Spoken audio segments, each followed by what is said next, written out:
तो जेपी जी आपसे देखिए पहले भी इस बारे में बात हुई थी, जैसे कि शिवरात्रि को भगवान शिव और मां पार्वती के दिव्य विवाह का प्रतीक पर्व माना गया है। तो इसके बारे में बताइए कि आखिर ये किस तरह से एक मर्दाना और स्त्री ऊर्जा को संतुलित करता है, ब्रह्मांड में इसका क्या मैसेज जाता है?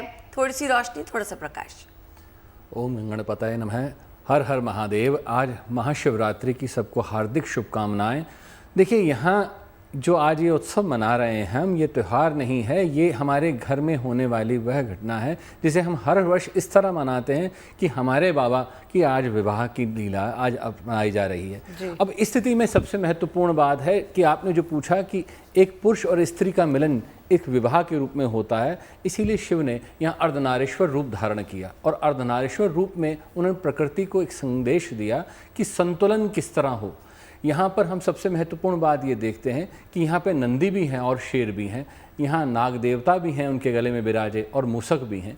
ये संतुलन ही तो है। और इसके बाद सबसे महत्वपूर्ण बात, ऑर्डरदानी इतने दयालु हैं कि छोटी सी चीज़, एक पानी जिसको हम सरलतम रूप में पा लेते हैं और वो अर्पित करने से प्रसन्न हो जाते हैं। इसीलिए हम कहते हैं कि शिव से आराधना करनी हो तो सच्चे मन से करिए।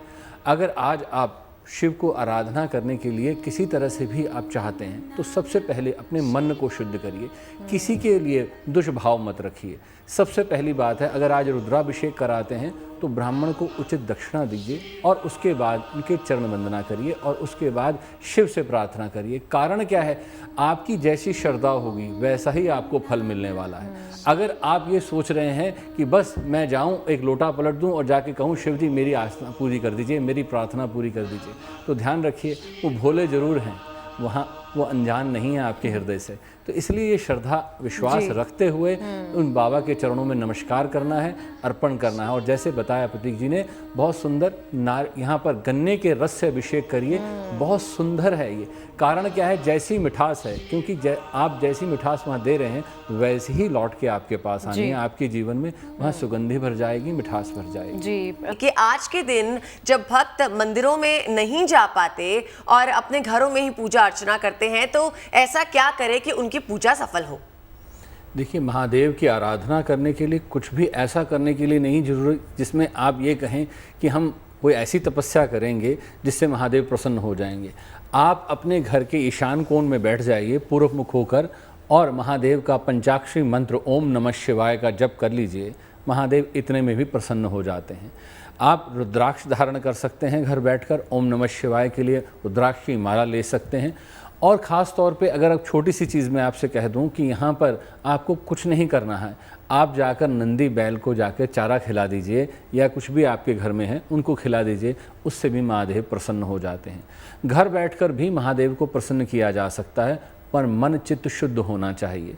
खाली ये आडंबर रचने से कुछ नहीं होगा कि मैंने आज ये किया, मैंने वो किया, मैंने भंडारा लगाया। आपके घर में अगर कोई भूखा है या आपके पड़ोस में कोई भूखा है तो निश्चित तौर पर जान लीजिए आपकी सेवा व्यर्थ है। क्योंकि अगर आप दूध वहाँ जाकर चढ़ा रहे हैं और घर के बाहर कोई प्यासा बैठा है तो सेवा नहीं लगने वाली है। तो इसलिए निश्चित तौर पर घर बैठकर ये ध्यान दीजिए कि मैं जन कल्याण के लिए क्या कर सकता हूँ, अपने आत्मशुद्धि के लिए क्या कर सकता हूँ। और जैसे हम पहले भी ये कह चुके हैं कि शिवरात्रि और आज का 4 पहर का जो मुहूर्त है शाम को 6 बजे से ही शुरू हो रहा है। तो ध्यान दीजिए कि अगर आज रात्रि में जागरण कर सकें और उसमें शिव का ध्यान कर सकें तो सबसे उत्तम होगा। क्योंकि देखिए, यहाँ पर आप 365 दिन सोते ही हैं। अगर एक दिन जागकर महादेव को याद कर लेते हैं तो निश्चित तौर पर जान लीजिए कि आपके जीवन में समस्त बाधाएं दूर हो जाएंगी और आपके मन चित्त में जो शांति आएगी वो वहाँ पर ऐसी होगी जिससे आपके सारे काम स्वतः ही बनने लग जाएंगे। जेपी एस्ट्रो तक ऐप पर आपको मिलेगा भविष्य से जुड़े हर सवाल का जवाब। डाउनलोड कीजिए एस्ट्रो तक ऐप और चुटकी में जुड़िए इंडिया के बेस्ट एस्ट्रोलॉजर से।